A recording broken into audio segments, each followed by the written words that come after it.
Zara Thorne stepped onto the metallic platform, the hum of energy reverberating through the ground beneath her boots. The Galactic Council chamber, a colossal ring of floating platforms suspended in the void, was an awe-inspiring sight. The space was filled with the otherworldly glow of the vast, transparent panels, and the dim, greenish light of the alien species' communication systems. Zara took a deep breath, forcing herself to maintain her composure as she surveyed the chamber, a sea of diverse species, each represented by its own unique diplomat or military leader. Zara Thorne was the human diplomat, chosen not for her political connections, but for her fierce patriotism and unyielding resolve. She stood at the center of the room, flanked by her two guards, muscular human soldiers with the kind of discipline one only saw in elite units. Her eyes, usually sharp and focused, now reflected the weight of the task ahead. The human race was on trial, and it was Zara's job to plead their case. Zara Thorne! A voice echoed through the chamber, amplified by the complex system of communication. The speaker was the Harkari High Chancellor, a tall, imposing figure with mottled green skin and a pair of heavy-lidded eyes that seemed to gaze into the depths of space itself. The floor is yours. Zara stepped forward, her gaze steady as she addressed the chamber. Honorable representatives of the Galactic Council, she began, her voice clear and measured. I come to you as the voice of the human race, a race that, despite being young and inexperienced in the galactic politics, has faced unimaginable challenges and emerged stronger. We seek peace, not conflict, and yet the Council's response to the recent attack on our colony suggests otherwise. The murmurs of disbelief and anger were palpable, reverberating through the air like the low growl of a tempest. Zara clenched her jaw, her eyes scanning the assembly. Each representative seemed more alien than the last. They were the Harkari, with their amphibious-like features, the Gvash with their insectoid heads, and the Naxter, whose bodies were a shifting mass of shimmering scales. Your people's actions, the High Chancellor replied, his tone calm but heavily laced with suspicion, left us no choice but to defend ourselves. We do not see humanity as the innocent victim you claim to be, Thorne. Zara's fingers tightened around the edge of the podium. Defend yourselves? She retorted, her voice rising just enough to catch attention. Your patrols were not a defense, they were an invasion. And if it wasn't for my people, the Gorthan Alliance would have razed our colony to the ground. A murmur of agreement rippled through the human representatives, seated at the back of the chamber. Zara could feel their support, a rare commodity in these negotiations, bolstering her confidence. Raise your colony? The High Chancellor snorted. That is a human exaggeration, Thorne. The Gorthan do not waste resources on unnecessary destruction. Zara leaned closer to the microphone, her voice growing more intense. Not waste resources? They nearly destroyed everything we had. Your people weren't there to help, they were there to take. Enough! The Council's chair, a towering figure with 6 arms and eyes that rotated like planetary satellites, slammed a massive fist against the podium. The room fell silent, the atmosphere thick with tension. Humanity's actions have caused chaos across the sectors. We must find a solution, or we will find ourselves at war. Zara knew this was the moment to reveal the true threat behind the conflict. Cher, I have evidence, she said, her tone sharp and authoritative. Evidence that shows it wasn't just the Gorthan who attacked our colony, but a rogue faction within the human government. A faction seeking war, not peace. Gasps filled the chamber as the diplomats shifted in their seats, some leaning forward, others exchanging nervous glances. You expect us to believe this? Demanded a representative from the Anri clan, his voice harsh. You accuse your own people of treason? Zara's eyes locked onto his. I do, she said. Because if we don't act now, then more will suffer, more will die. A voice from the Harkari delegation broke the silence. This is a dangerous gamble, Thorne, the old diplomat said, his voice low and rumbling. If you're wrong, if there's no evidence. I have it, Zara replied, her gaze unwavering. And I will show it to the Council, piece by piece, if it means saving not just humanity, but the entire galaxy. The room seemed to hum with anticipation. Zara knew this was a make-or-break moment, one that would define the future of her people and her race. The council's chair looked around the chamber, as if seeking counsel from the stars themselves, then nodded. "Very well," the chair said, voice calm and deliberate. "We will hear your evidence, human. But be warned, if this gambit fails, the consequences for your species will be dire." Zara's heart skipped a beat, but she nodded. "Understood," she replied, her voice steady despite the rising fear in her gut. "And if it succeeds, then we'll have a chance to build a future, a real future, for all of us." The chair gestured to an aide, who moved quickly to activate the chamber's screens. Images of humans, scattered and alone, filled the room. Zara pointed to each one as she spoke, detailing their captures, their interrogations, and the incriminating evidence that showed them being manipulated by unknown forces. As the last image appeared, an image of a high-ranking human official, her face grim and determined, Zara's voice grew quieter, softer. "These are the pawns in a game of power, humans used as tools to start a war," she said. "But it's a game none of us can afford to lose." The chamber was silent as the evidence streamed across the screens. Then, the chair spoke again, his voice steady. "Very well, human. We will grant you time, a week, to gather more evidence. If it's as compelling as you claim, we will hear you out. But remember, if your accusations are false, if there's any hint of deception, humanity will face severe consequences." Zara nodded, knowing the odds were against her. As she turned to leave the chamber, she felt the weight of the task ahead. Her gambit had just begun. Her steps were measured as she walked toward the platform that would take her back to her ship, her mind racing with the knowledge that her people's fate hung by a thread. Humanity is at a crossroads, she thought, her gaze fixed on the vast emptiness beyond the platform's edge. And this is just the beginning. Zara Thorne's ship settled gently onto the metallic platform of the human embassy, its hum a stark contrast to the silence of the waiting soldiers. The boarding ramp extended with a hiss, and Zara stepped into the cool, dimly lit corridor, her expression grim. The past week had been a whirlwind of planning and preparation, her every waking moment consumed by the need to gather evidence that would prove the innocence, or guilt, of her people. "Zara!" Captain Dylan O'Reilly called as he approached, his tall frame blocking the light from the hallway behind him. Zara turned to face him, her eyes tired but focused. Dylan was her closest confidant, ex-military, reliable, and fiercely loyal. "Ready for the council's verdict?" Zara took a deep breath and nodded. "As ready as I'll ever be," she replied, her voice steady despite the turmoil inside. "But we both know this isn't going to be easy. 1 week isn't long enough to gather solid evidence." Dylan's jaw clenched as he fell into step beside her. "We'll find what we need," he said, his voice firm. "The rogue faction within Human Command, whoever they are, left a trail. We just need to follow it." The embassy doors slid open to reveal the bustling command center, a vast, circular room filled with holographic displays and terminals. Humans and other species, both diplomats and military officers, flitted between stations, their expressions tense. The tension in the air was thick enough to cut with a knife, a palpable reminder of the fragile peace that hung in the balance. "Thorne," General Miles Renshaw called as Zara approached his desk, his voice laced with authority. A burly man in his 50s with graying hair, Renshaw was another former military officer, though his loyalty to humanity was unshakable. "How did it go at the council?" Zara hesitated for a moment, then looked up, meeting his gaze head-on. "They've given me a week to gather evidence," she said, her voice steady. "If I can prove the rogue faction is real, we might just avoid a war. But if not, if the evidence doesn't hold up, humanity's going to be branded as the aggressor." Renshaw nodded, his expression grave. "You know what's at stake here, Zara," he said. "And so does everyone else.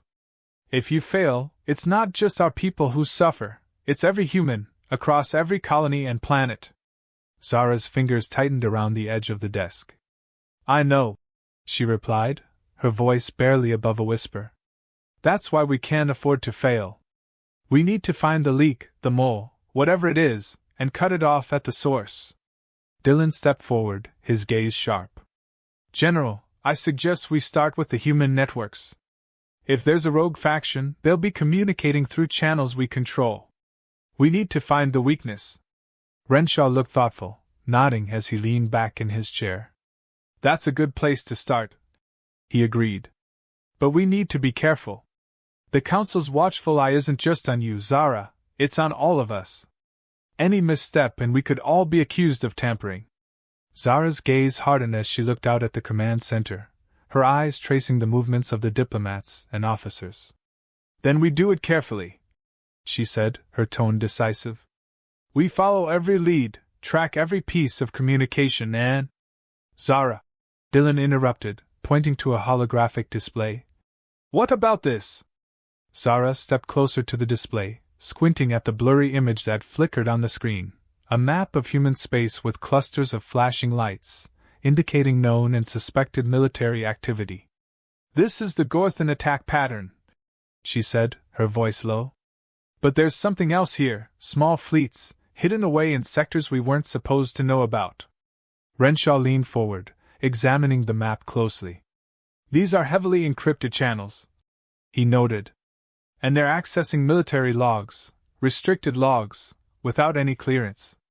Exactly, Zara replied, her fingers tracing a line between two distant stars. Which means someone inside Human Command is working with these rogue elements. They're feeding them information. Dylan nodded. So we follow the trail, he said, his voice resolute. We find out who's making these connections, who's leaking this information. Renshaw tapped a few commands on his terminal, bringing up a series of files. We've got a task force ready, he said. We'll start by isolating these channels, then we can track them to their source. Zara turned to face him, her eyes sharp and unwavering. I need this to work, General, she said. Not just for me, but for every human who's been caught in this mess. Renshaw's gaze softened slightly as he looked her over, his voice gentle. We all do, Zara. And we will, he said. We'll find this rogue faction and put an end to their plan, whatever it is. Zara's fingers tightened into a fist. Then let's get started, she said, her voice determined. I won't let my people suffer because of someone else's ambition. As the team moved into action, Zara's mind raced. She could feel the pressure building, the ticking clock of the Council's deadline hanging over her like a sword of Damocles. They had to find the evidence, prove their innocence, and convince the Council before it was too late. If they failed, there would be no second chance. As the command center filled with the sound of fingers tapping against keys and murmurs of agreement, Zara knew that this was the calm before the storm, a brief moment of preparation before the true battle began. The fate of humanity hung in the balance, and Zara was ready to do whatever it took to protect it. Let's go, she said, her voice resolute. Let's find the truth, and end this before it starts. The air inside the outpost was heavy with tension, thick with the silence of anticipation. Zara led Dylan deeper into the maze of corridors, her footsteps steady and purposeful as they moved towards the source of the encrypted files she had discovered. Each corner they turned seemed to tighten the space around them, compressing the air with a sense of impending doom. Any idea what's waiting for us? Dylan asked, his voice barely more than a whisper, his eyes scanning the shadows around them. His hand was on his weapon, and he seemed more alert than ever, ready for whatever might be lurking in the dark. Zara glanced back at him, her expression grave. No, she admitted, her voice steady despite the growing fear in her gut. But if they're willing to keep this place hidden, whatever they're planning is serious. They reached a locked door at the end of the hall, and Zara pulled a small device from her pocket. Stand back, she said, inserting the device into the lock. A series of quick beeps followed, and the door clicked open, sliding silently into the wall. The room beyond was dimly lit, filled with ancient machinery and a series of consoles covered in blinking lights and buttons. Zara approached one of the screens, her fingers flying over the controls as she searched through the encrypted files. Dylan stayed by the door, his eyes never leaving the darkness beyond. Zara, this doesn't feel right, he said, his voice low and tight. We're walking into a trap, I know it. Zara hesitated, her fingers pausing on the keyboard. Maybe, she replied, her gaze fixed on the screen. But if we don't find out what's going on here, if we don't stop it, humanity's in real danger. Dylan moved closer, his expression serious. I just don't like the idea of going in blind, he said. What if there's more than we're ready for? Zara hesitated again, then turned to face him. Then we'll figure it out as we go, she said, her tone firm. But we can't ignore this. They're preparing something massive, and we need to stop it before it's too late. Dylan's eyes flicked over her face, searching for doubt. You're sure? He asked, his voice low. About as sure as I can be, she replied, turning back to the screen. Now let's find out what they don't want us to see. The minutes ticked by in silence, broken only by the occasional beep of the console and the distant hum of machinery. Zara's fingers moved quickly, decoding layers of encryption with practiced ease. Got it, she murmured finally, her eyes scanning the screen. This is what they're planning. Dylan moved closer, his eyes narrowing as he looked over her shoulder. That's a lot of schematics, he said, his voice low. Looks like battle plans, Zara interrupted, her voice sharp as she scanned the details. Detailed coordinates, troop movements, supplies, all of it pointing to a major offensive. Dylan's brows drew together. An invasion, he said slowly, his eyes locked on the screen. They're planning to hit the Council, humanity's enemies. Zara nodded, her jaw clenched. And they're going to use whatever is here to make it happen, she said. This isn't just a raid, they're planning a full-scale war. Which means they need a distraction, Dylan said, his voice grim. Something big enough to draw the Council's attention away from this. Exactly, Zara replied, her eyes scanning the screen again. And I think I know how they're planning to do it.